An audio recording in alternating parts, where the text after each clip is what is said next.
بسم اللہ الرحمن الرحیم۔ جیسا کہ پچھلے سبق میں ہم نے پڑھا تھا کہ فعل کی جو ابتدائی اقسام تھیں، تین قسمیں تھیں۔ ایک فعل ماضی ہوتا ہے، ایک فعل مضارع اور ایک فعل امر۔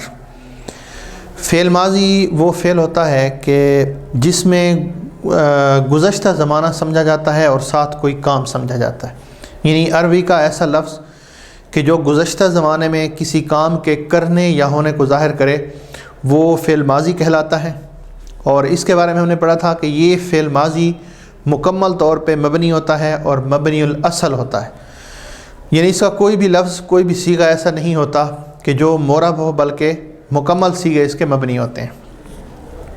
آج کے سبق میں ہم فعل کی ابتداً جو اقسام بیان کی گئی تھیں ان میں سے دوسری قسم یعنی فعل مضارع کے بارے میں پڑھیں گے۔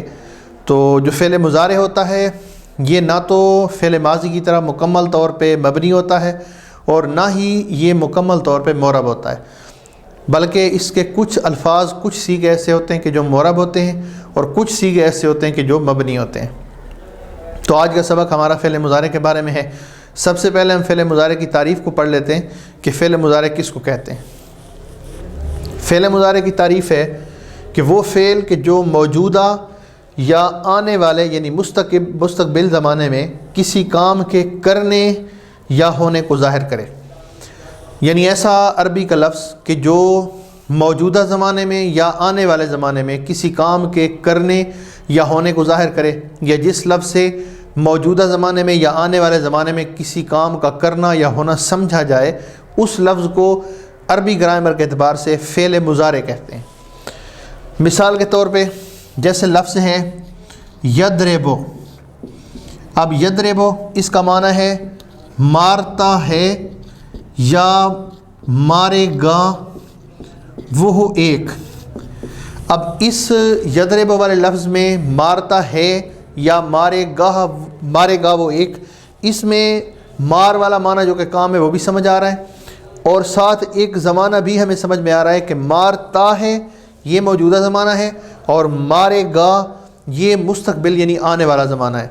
تو اس طرح کا جو بھی لفظ ہوگا، اب جیسے یضرب ہے مارتا ہے یا مارے گا وہ ایک مرد، یاکلو کھاتا ہے یا کھائے گا وہ ایک مرد، یکتبو لکھتا ہے یا لکھے گا وہ ایک مرد۔ اب اس میں ہمیں زمانہ بھی سمجھ میں آ رہا ہے کہ موجودہ زمانہ یا آنے والا مستقبل زمانہ، اور ساتھ کام بھی ہمیں سمجھ میں آ رہا ہے۔ تو عربی کا ہر ایسا لفظ کہ جس سے ہمیں کام بھی سمجھ آئے اور اس کام کا کرنا یا ہونا یا تو موجودہ زمانے میں ہو یا آنے والے یعنی مستقبل زمانے میں ہو، تو ایسے لفظ کو فعل مضارع کہا جاتا ہے۔ فعل مضارع کے بنانے کا طریقہ، فعل مضارع جو ہوتا ہے یہ فعل ماضی سے بنتا ہے، یعنی اس فعل سے کہ جس میں گزشتہ زمانہ سمجھا جاتا ہے اور کسی کام کا کرنا یا ہونا سمجھا جاتا ہے، یعنی گزشتہ زمانے میں جو کسی کام کے کرنے یا ہونے کو ظاہر کرتا ہے وہ فعل ماضی ہوتا ہے۔ اس فعل ماضی سے ہم فعل مضارع بناتے ہیں۔ بنانے کا طریقہ یہ ہوتا ہے کہ عربی میں 4 حرف ہیں، ایک حمزہ، ایک تا، ایک یا اور ایک نون۔ یہ 4 حرف ہیں، ان کا مجموعہ عطین بنتا ہے، یعنی حمزہ، تا، یا اور نون کا جو مجموعہ بنتا ہے وہ عطین ہے۔ یہ 4 حروف ایسے ہیں کہ ان 4 حروف میں سے مختلف حروف کو ہم مختلف مقامات پر لگا کر فعل مضارع بناتے ہیں، یعنی اصل میں فعل ماضی ہوتا ہے۔ فعل مضارع کا اپنا ابتدائی کوئی وجود نہیں ہوتا، اصل میں فعل ماضی ہوتا ہے۔ فعل ماضی کے شروع میں ہم ان 4 حروف جن کو عطین کہا جاتا ہے، حمزہ، تا، یا اور نون، یہ ان کا مجموعہ عطین بنتا ہے۔ ان میں سے کوئی ایک حرف لگا کر ہم فعل ماضی کو مضارع میں کنورٹ کرتے ہیں۔ اب یہ حروف کہاں پر لگانے ہیں یہ انشاءاللہ تفصیل آگے آ رہی ہے۔ یہ حمزہ، تا، یا اور نون 4 ایسے حروف ہیں کہ جن کو علامات مضارع بھی کہا جاتا ہے، حروف عطین بھی کہا جاتا ہے۔ یہ ہم ماضی کے شروع میں لگا کر ایک فعل مضارع بناتے ہیں۔ مثال کے طور پہ جیسے یضربو کے شروع میں یہ یا لگا ہوا ہے، اب یہ اصل میں ضاد را با تھا، یعنی ضربہ تھا، فعل ماضی تھا۔ اب اس کے شروع میں ہم نے یا لگا کر اس کو فعل مضارع بنایا ہے۔ تو پہلے اس کا معنی ماضی والا تھا، گزشتہ زمانے کا تھا، لیکن اب یہ موجودہ یا آنے والا مستقبل زمانے کا یہ معنی دے رہا ہے۔ فعل ماضی کے شروع میں جو حروف لگا کر فعل مضارع کو بنایا جاتا ہے وہ کل 4 حروف تھے، حمزہ، تا، یا اور نون۔ ان کی تفصیل یہ ہے کہ ان 4 حروف میں سے جو حمزہ ہے وہ فعل مضارع کے ایک صیغے کے شروع میں آتا ہے۔ یہ جتنی بھی علامتیں ہیں، جو 4 علامات ہیں جن کو حروف عطین کہا جاتا ہے یا علامات مضارع کہا جاتا ہے، جو ماضی کے شروع میں لگائی جاتی ہیں، یہ ہمیشہ آئیں گی شروع میں۔ یا فعل مضارع بن جائے گا تو اس کے شروع میں یہ لگی ہوں گی۔ ان میں سے کوئی بھی ایسی علامت نہیں ہے کہ جو فعل مضارع کے آخر میں لگی ہو۔ فعل ماضی ہو یا فعل مضارع ہو، اس کو 3 کیٹیگریز میں تقسیم کیا جاتا ہے، 3 حصوں میں تقسیم کیا جاتا ہے۔ ایک حصہ غائب کا ہوتا ہے، ایک حصہ مخاطب کا ہوتا ہے، اور ایک حصہ متکلم کا ہوتا ہے۔ غائب معنی غیر موجود، مخاطب معنی سامع سننے والا جو سامنے ہے، اور متکلم معنی بولنے والا۔ تو 6 لفظ کہیں یا صیغے کہیں، یہ غائب میں ہوتے ہیں، 3 مذکر کے ہوتے ہیں اور 3 مؤنث کے ہوتے ہیں، اور 6 لفظ یا 6 صیغے جو ہوتے ہیں یہ متکلم میں ہوتے ہیں، مخاطب میں ہوتے ہیں، 3 مذکر کے ہوتے ہیں اور 3 مؤنث کے ہوتے ہیں، اور 2 صیغے متکلم میں ہوتے ہیں، ایک واحد کا اور ایک تثنیہ اور جمع کے لیے استعمال ہونے والا ہوتا ہے۔ تو یہ 6 ہو گئے غائب کے، اور 6 مخاطب کے اور 2 متکلم کے، کل 14 صیغے بن جاتے ہیں، 14 الفاظ بن جاتے ہیں۔ فعل ماضی کے تحت بھی، یعنی فعل ماضی کے نیچے بھی یہی 14 ہوتے ہیں، اور فعل مضارع کے تحت بھی یہی 14 ہوتے ہیں۔ تو یہ جو 14 الفاظ ہوتے ہیں، جب ان کو اکٹھا لکھا جائے تو ان کو کہا جاتا ہے گردان۔ اگر ماضی کے نیچے یہی الفاظ لکھے ہوئے ہیں جو مختلف معانی کو ظاہر کرتے ہیں، یعنی ان میں سے کوئی لفظ ایسا ہوتا ہے کہ جو واحد مذکر غائب کو ظاہر کرتا ہے، اور کوئی تثنیہ مذکر غائب کو ظاہر کرتا ہے، تو اس طرح جب ان سب کو اکٹھا لکھا جائے تو ماضی کے تحت یہ 14 لفظ لکھے ہوں تو ماضی کی گردان ہوتی ہے، اور اگر مضارع کے تحت لکھے ہوں، مضارع کے ساتھ لکھے ہوں، تو پھر یہ مضارع کی گردان ہوتے ہیں۔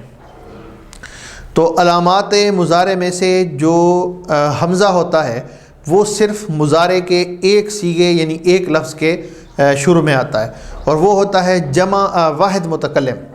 واحد متکلم کا صیغہ ہوتا ہے کہ جس کے شروع میں حمزہ آتا ہے، اور ان حروف عطین میں سے، علامات مضارع میں سے جو نون ہے وہ بھی صرف ایک صیغے کے ایک لفظ کے شروع میں آتا ہے، اور وہ جمع متکلم ہے۔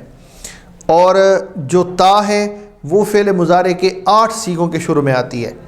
ان میں سے 6 صیغے جو ہیں وہ مخاطب کے ہیں، 3 مذکر کے 3 مؤنث کے، اور 2 صیغے، ایک واحد مؤنث غائب کا اور ایک تثنیہ مؤنث غائب کا، اور باقی جو 4 صیغے بچتے ہیں ان کے شروع میں یا آتی ہے۔ 3 مذکر غائب کے ہوتے ہیں، واحد تثنیہ اور جمع، اور ایک واحد ایک جمع مؤنث غائب کا ہوتا ہے۔ ان 4 صیغوں کے آخر میں، ان 4 صیغوں کے شروع میں یا آتی ہے۔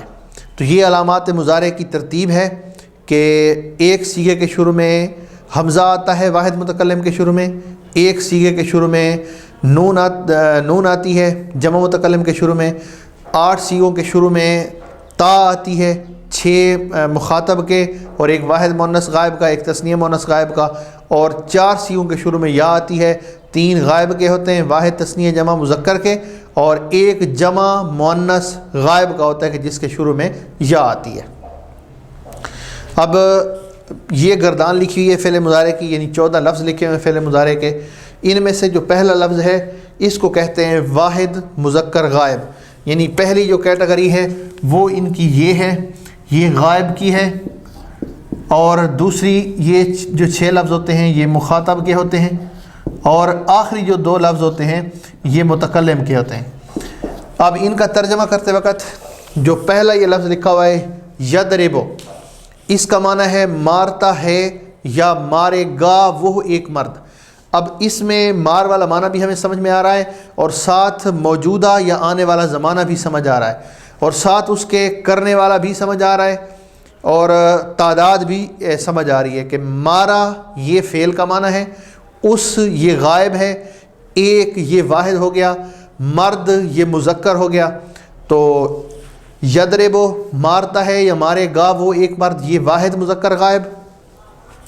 تثنیہ مذکر غائب یعنی جس میں 2 مذکر فرد، 2 مذکر چیزیں سمجھی جائیں گی، غائب بھی ہوں گی، تثنیہ مذکر غائب، مارتے ہیں یا ماریں گے وہ دو مرد، یضربونا کہ جس میں دو سے زیادہ مذکر چیزیں اور غائب چیزیں سمجھی جائیں گی، افراد سمجھے جائیں گے، اس کا معنی یضربونا کا مارتے ہیں یا ماریں گے وہ سب مرد۔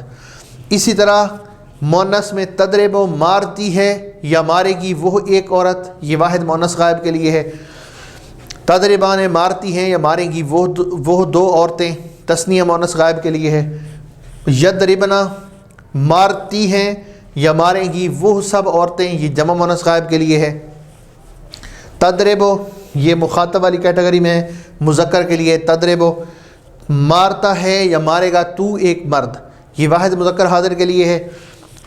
تضربان مارتے ہو یا مارو گے تم دو مرد، یہ تثنیہ مذکر حاضر کے لیے ہے۔ اور تضربونا مارتے ہو یا مارو گے تم سب مرد، یہ جمع مذکر حاضر کے لیے، کہ اس سے جو چیزیں سمجھ آ رہی ہیں، ایک تو وہ دو سے زائد ہیں، دوسری مذکر چیزیں ہیں، اور تیسری وہ موجود ہیں۔ اسی طرح تضربینا یہ واحد مؤنث حاضر کے لیے، اس کا معنی ہوتا ہے مارتی ہے یا مارے گی تو ایک عورت۔ تضربان یہ تثنیہ مؤنث غائب کے لیے ہے، تم دو عورتیں، مارتی ہیں یا مارو گی تم دو عورتیں، اس سے دو مؤنث موجود چیزیں سمجھ آ رہی ہیں۔ اور تضربنا مارتی ہیں یا مارو گی تم سب عورتیں، یہ جمع مؤنث غائب کے لیے ہے۔ اور اضربو اس کا معنی ہے یہ واحد متکلم کا صیغہ ہے، اور مذکر مؤنث دونوں کے لیے استعمال ہوتا ہے، اس کا معنی ہے مارتا ہوں میں ایک مرد یا مارتی ہوں میں ایک عورت۔ اور جو نضرب ہے یہ جمع متکلم کے لیے، اس کا معنی ہے کہ مارتے ہیں یا ماریں گے ہم دو یا ہم سب مرد یا عورتیں۔ یہ نضرب تثنیہ متکلم کے لیے بھی استعمال ہوتا ہے، جمع متکلم کے لیے بھی استعمال ہوتا ہے، مذکر کے لیے بھی استعمال ہوتا ہے، اور مؤنث کے لیے بھی استعمال ہوتا ہے۔ اب ان میں جو حمزہ تھا یہ اضرب واحد متکلم کا صیغہ ہے، اضرب اس کے شروع میں حمزہ ہے، بس یہی صرف ایک صیغہ ہے کہ جس کے شروع میں حمزہ آئے گا، یہ واحد متکلم کا ہے۔ اور جو نون ہے ان حروف عطین میں سے، علامات مضارع میں سے جو نون ہے وہ اس جمع متکلم کے صیغے کے شروع میں یہ آئی ہوئی ہے نون، یہ بھی صرف ایک ہی صیغے کے شروع میں آئے گی، اس کے علاوہ اور پوری گردان میں کسی کے بھی شروع میں نہیں آئے گی۔ جو تا ہوتی ہے وہ کل 8 صیغوں کے شروع میں آتی ہے۔ یہ مخاطب کے 6 صیغے ہیں، دو واحد کے ہیں، 2 تثنیہ کے ہیں، اور 2 یہ جمع کے ہیں۔ ان سب کے شروع میں تا لگی ہوئی ہے، تضرب کے شروع میں بھی تا ہے، تضربان کے شروع میں بھی تا ہے، تضربونا، تضربینا، تضربان اور تضربنا، ان 6 کے شروع میں تا ہے۔ اور یہ تضرب مارتی ہے یا مارے گی وہ ایک عورت، واحد مؤنث غائب ہے، اس کے شروع میں بھی تا آ رہی ہے، یہ 7 ہو گئے۔ اور تضربان مارتی ہیں یا ماریں گی وہ 2 عورتیں، یہ تثنیہ مؤنث غائب ہے تو اس کے شروع میں بھی یہ تا آ رہی ہے، تو یہ کل 8 ہو جاتے ہیں۔ 8 لفظ ایسے ہو جاتے ہیں کہ جن کے شروع میں تا آتی ہے۔ اب 2، ایک حمزہ والا، ایک نون والا 2، اور یہ 2 صیغے ہو گئے، اور 8 صیغے ایسے ہو گئے کہ جن کے شروع میں تا آتی ہے، 10 ہو گئے کل۔ باقی 4 صیغے بچتے ہیں 14 میں سے، تو وہ 4 صیغے یضربو، یضربان، یضربونا اور یضربنا، 3 یہ غائب کے ہیں، واحد مذکر غائب، تثنیہ مذکر غائب، جمع مذکر غائب اور جمع مؤنث غائب۔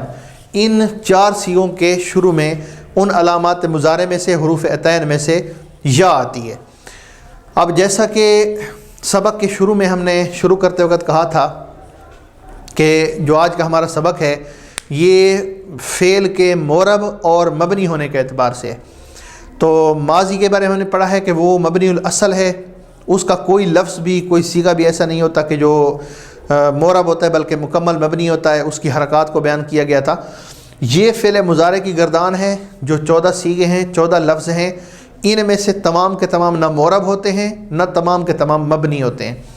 ان کی تفصیل یہ ہے کہ فعل مضارع کے ان 14 لفظوں میں سے فعل مضارع کے 2 صیغے ہمیشہ، 2 لفظ ہمیشہ مبنی ہوں گے۔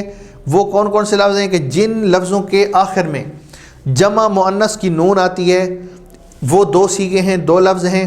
ایک یضربنا ہے، یہ وہ لفظ ہے یعنی جمع مؤنث غائب کا سیغہ ہے، اس کے آخر میں یہ نون آ رہی ہے۔ اور اسی طرح تضربنا جمع مؤنث حاضر، اس کے آخر میں یہ نون آ رہی ہے۔ جن دو لفظوں کے آخر میں یہ نون آتی ہے اس کو نون نسواں کہا جاتا ہے، جو کہ جمع مؤنث کی نون ہوتی ہے۔ جن دو لفظوں کے آخر میں یہ آتی ہے فعل مضارع کے، یہ دونوں سیغے مورب نہیں ہوتے بلکہ ہمیشہ مبنی ہوتے ہیں۔ ان کے آخر پر آنے والی حرکت کبھی بھی تبدیل نہیں ہوگی۔ ان کے شروع میں آپ جتنے بھی عامل تبدیل کر لیں ان کا آخر ایسے ہی رہنا ہے۔ تو یہ دو مبنی ہوتے ہیں، اور ان کے علاوہ باقی جو 12 سیغے بچتے ہیں، 12 الفاظ بچتے ہیں، وہ سارے کے سارے مورب ہوتے ہیں۔ ان کے آخر پر آنے والا جو اعراب ہے وہ عوامل کے بدلنے سے بدل جاتا ہے۔ تو فعل مضارع جو ہوتا ہے، اب جب ہم اس کو مورب کہہ رہے ہیں تو مورب وہ لفظ ہوتا ہے کہ جس کے شروع میں اگر ہم عامل کو تبدیل کریں تو اس کا آخر جو ہے وہ بدل جائے، اس کے آخر پر آنے والا جو اعراب ہے، جو زبر زیر پیش ہے، چاہے اعراب الحرکت ہو یا اعراب الحرف ہو، وہ بدل جائے۔ تو فعل مضارع کے جو یہ باقی 12 سیغے بچتے ہیں یہ مورب ہیں۔ جب ان کو ہم مورب کہہ رہے ہیں تو ظاہر سی بات ہے ان کے آخر پر لازمی طور پر اعراب آئے گا، اور فعل مضارع پر آنے والا جو اعراب ہے اس کی 3 قسمیں، یعنی 3 طرح کا اعراب ایسا ہوتا ہے کہ جو فعل مضارع کے آخر پر آ سکتا ہے۔ ایک فعل مضارع کے آخر پہ رفع آ سکتا ہے، ایک نصب آ سکتا ہے، اور ایک جزم یعنی سکون۔ فعل مضارع کا آخر منصوب بھی ہو سکتا ہے، فعل مضارع کا آخر مرفوع بھی ہو سکتا ہے، اور فعل مضارع کا آخر مجزوم بھی ہو سکتا ہے۔ اب فعل مضارع کا آخر مرفوع کب ہوتا ہے، منصوب کب ہوتا ہے، اور مجزوم کب ہوتا ہے، یہ علیحدہ علیحدہ عوامل ہیں، ان کے انشاءاللہ ان کو بیان کیا جائے گا۔